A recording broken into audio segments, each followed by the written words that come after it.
Dear Meru TV viewers, and welcome to Siasa. My name is Kathuri Murungi.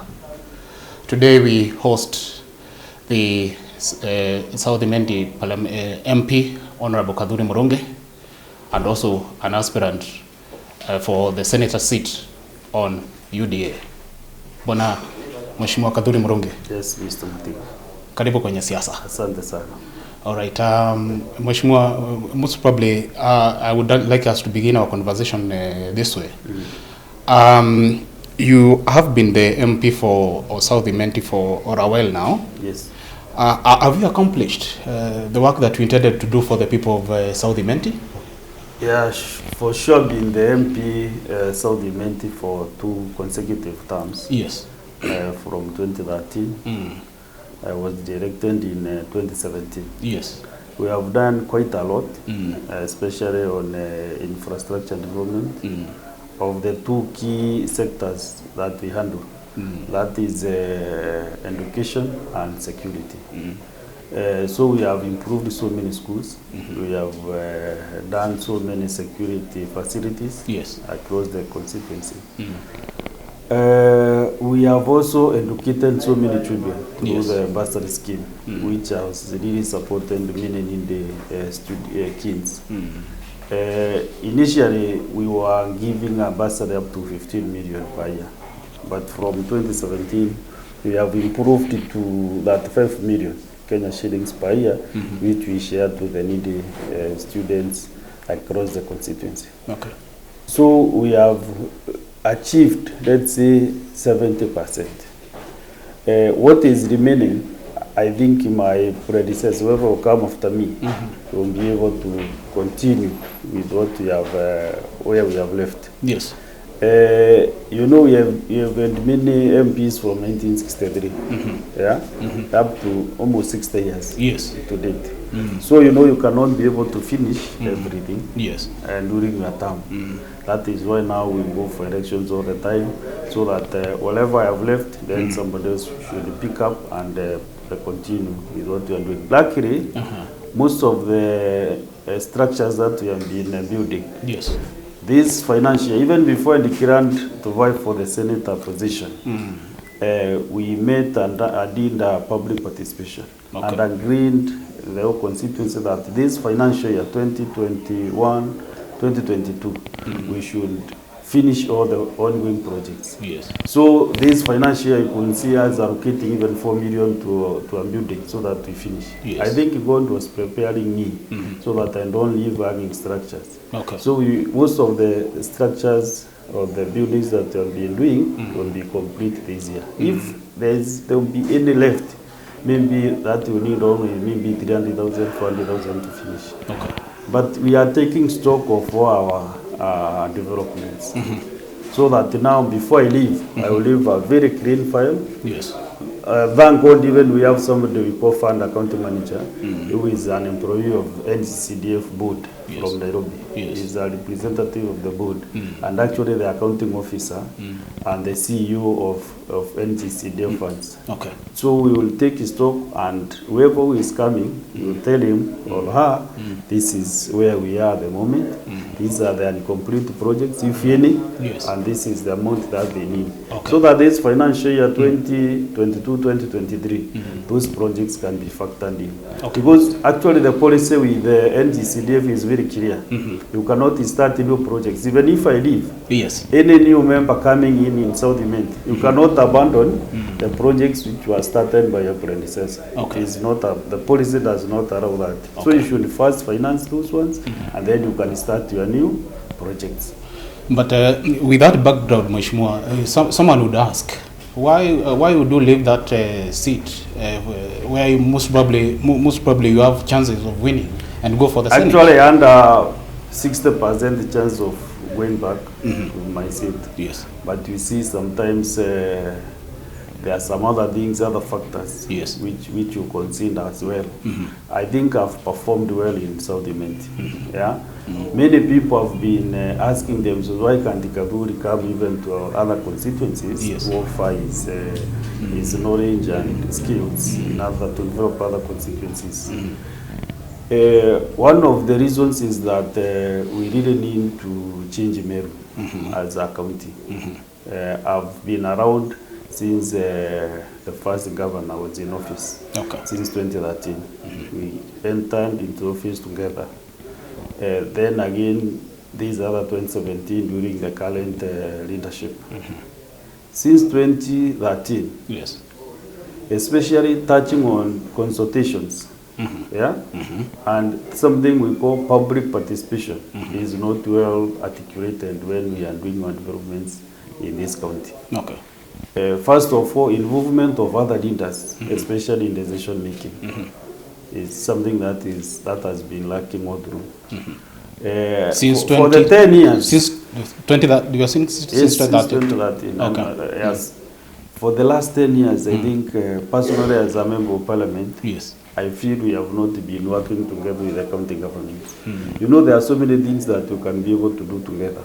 There are so many things that you can be able to give your views on. Yes. Especially when you want to do any development, especially in a constituency.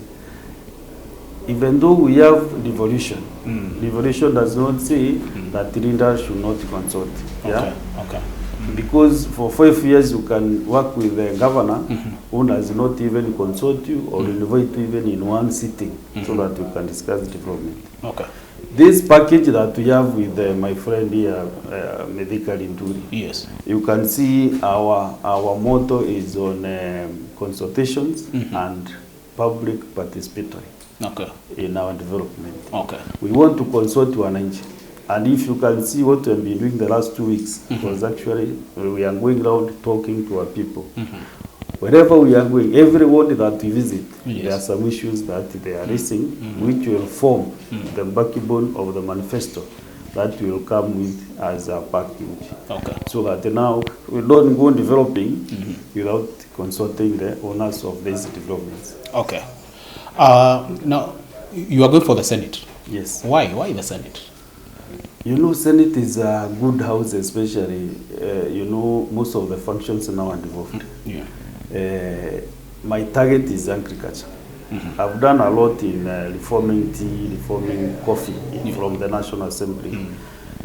In the law-making process, especially when we are the National Assembly, we are disadvantaged because we are so many members, 349 members of Parliament. So you can have your proposals, you can propose your bill, but by the time even you get that slot, to go to publication, to go to scrutiny by the committee, it can take almost 3 years to develop one bill.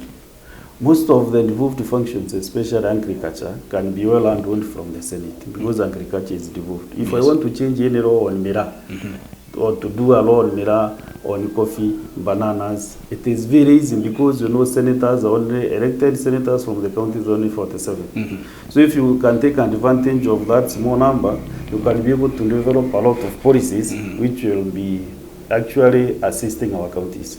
Because one major responsibility of a senator is to make laws which are associated with the counties, touching on county involved functions. So my main key is agriculture. Yes. We can come up with so many policies in consultations with wananchi. And if I work together with my governor closely, we can have a lot of meetings with farmers so that we can know in every sector what are the key issues that farmers would like to be addressed. So if we do these public participations, then it will be my responsibility to go and now enact those policies and the bills in Parliament so that we can, also in the Senate, so that now these laws can come to the governor to implement. All right. That is basically the reason why I want to do that. Number two, also the senator is supposed to oversight. Number one, to make sure that the money comes to the county from treasury, and then to do proper oversight of the money coming to the county. So even if we are in one party with the incoming governor, Honorable Kathuri, we are not going into a bedroom affair with him. So once I bring money to the county, it is my responsibility as the senator to make sure that that money, according to the budget that they pass and the Meru County Assembly, that budget is well used, utilized. Okay. So all the budget lines, I will be scrutinizing all the developments that will be done by the governor. Why UDA? The reason why I'm in UDA is that, you know, my other name, mimi naitwa Kathuri Murungi Mashinani. This mashinani thing is what they are calling bottom-up economic model. Because when I came in 2013, I decided, even when I was doing my campaigns in 2013, I was going to the bottom of the villages. Yes. That is where this name came from. I was going to the real mashinani. So that's why now these guys started calling, hey, this Kathuri Mashinani is coming to the village. And that name, they give me the name. Okay. The reason is that we have so many people down there who needs to be lifted. Okay. Yeah? Okay. We have farmers who don't have seeds like today. You know, people want to plant. They have no seeds, they have no fertilizers. Yeah? They don't have the inputs. So the reason why I'm happy with the bottom-up economic model is that this model will be touching the real person. Yeah? Okay. The real person. We give them fertilizers, seeds, then they can grow their crops. Yes. Once they grow and harvest and sell, then they can pay now, because we will have some shops. You know, initially when I was growing up there, especially on the coffee sector, there were some shops we used to get the inputs, coffee inputs, to get fertilizer, get the herbicides, or the chemicals. And once you sell your coffee, now they deduct or what you have consumed. Yes. Actually, those shops were called consumer shops. Okay. Number two is to give credit. Yeah, I'm happy because this government, William Ruto government, from 2022 August, giving credit to the small business community. You know, nowadays everybody is in freezer. Freezer is really impoverishing our people. They are paying, you know, freezer, I think you pay per day. Interest, you think is per day or something. So a lot of people are in those freezer things. Others are in Shylocks. So the bottom-up economic model will be able to help these traders, these business people, with credit, so that they can do their business.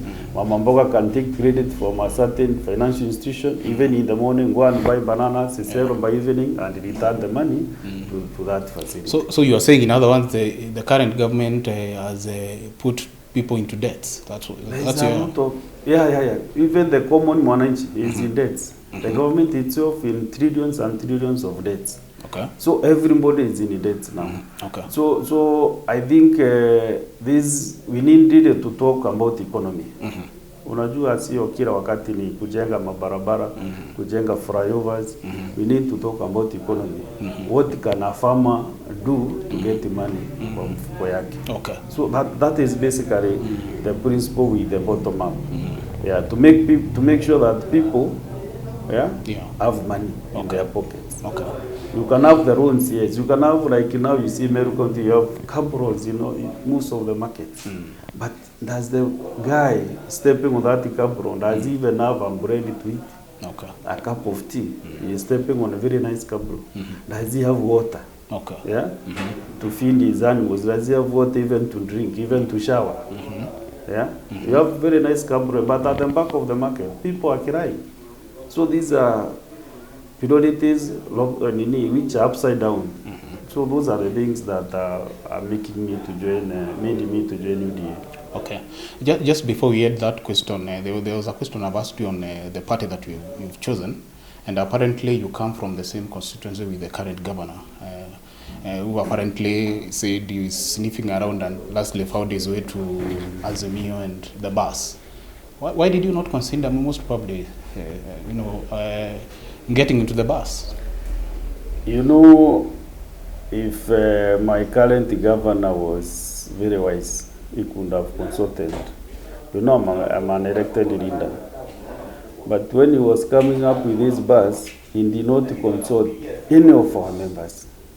No elected member of parliament was consulted. Yeah? So they just sat with his people and they started coming up with a bus. Wakasema basi ni ya Wameru. Sasa Wameru ni nani if myself and other 9 elected members of parliament plus a senator, women rep, and those who are nominated, that's almost 12 members of parliament. You don't consult them, and then you go and come up with a party, and then you tell us this is a Meru party. No, that cannot be a Meru party. There is no Meru without elected leaders. There is no Meru like that. Okay. That is why I'm saying we really need to have a leadership that really consults. If we were consulted, we could have formed a very strong party in this region. If we could have consulted elected leaders from Meru, Tharaka-Nithi, and Embu, yes, those are almost 20 MPs, and the 3 governors, 3 senators. I'm telling you, this country could have shaken like this, because no presidential aspirant, yeah, can ignore 20 members of parliament or 20, actually almost 25. Okay. Yeah. So I think there was no consultation. So myself, I did not feel like I should join somebody's house. Ile amejenga mwenyewe, then you unaingia ndani kwa nyumba ya mwenyewe. So the saying the governor did not reach out to you? No, he did not. He did not. Okay. Even he knows that he did not reach to elected leaders. Maybe if he did to MCs, I don't know. All right. Yeah. Would you say that maybe you have personal differences with the current governor? No personal differences. Maybe ideological differences. Ideological. The governor is my friend. Yeah. But there are no personal differences. If he has maybe with me, I don't know. But myself, I have no differences with him. All right. Yeah. So where do you see Meru in the next 10 years to come? Where do you see Meru County? Yeah, if we are talking to people, and I think the way I see it, Meru is going to change tremendously.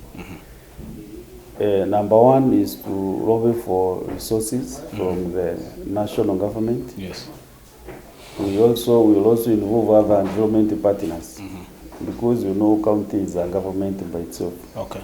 So nobody restricts you from talking to other people can help you in development.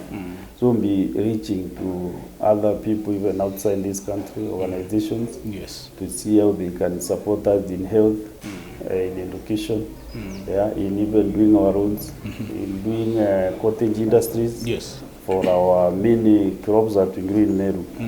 So every crop should have value addition. For example, if it's bananas, let us have value addition for bananas. We can do grapes, we can do banana flour, we can do wine, juices from bananas. If it's fruits that we didn't grow, especially the insecticide, we package those fruits and sell. That's value addition. Yes. If it's mira, we do value addition from mira, juices and wine. Yeah. So that our people can get more money through the crops that they are doing, they are farming. So we will be able to do a lot of things that will really benefit our people. Okay. If it's potatoes, this upper region, we have also value addition for potatoes. Okay. Yeah. All right. Your last message to the people of Meru. Yeah, I will request the people of Meru to really listen to our conversation on the bottom-up economic model, our conversation on the priorities that we want to get from our people. Yeah, we shall develop this Meru working with the owners of Meru. Meru is not owned by 1 or 2 people. Meru is for all of us, and everybody must and should be involved in the development of this great county. We have a lot of potential. If we get good leadership, I'm sure you'll be able to get there. For sure, I can see people have a lot of passion for this new principle on the bottom-up economic model. If they vote us and vote Dr. William Samoei Ruto, the national government, and vote for us as the county government under UDA, I'm sure people will not regret. And from next year, this year, of course, people will start getting the change and feeling it. Thank you, Mheshimiwa, for gracing Meru TV. Thank you so much. And thank you for creating time for us. Okay, thank you so much. We actually wish you all the best in your endeavors to become the next Senator of Meru. Thank you, Mr. Mutiga. And when they vote in us, we'll come back here now to start giving our priorities and where we want to start. Thank you very much. Yeah, thank you so much. Asante.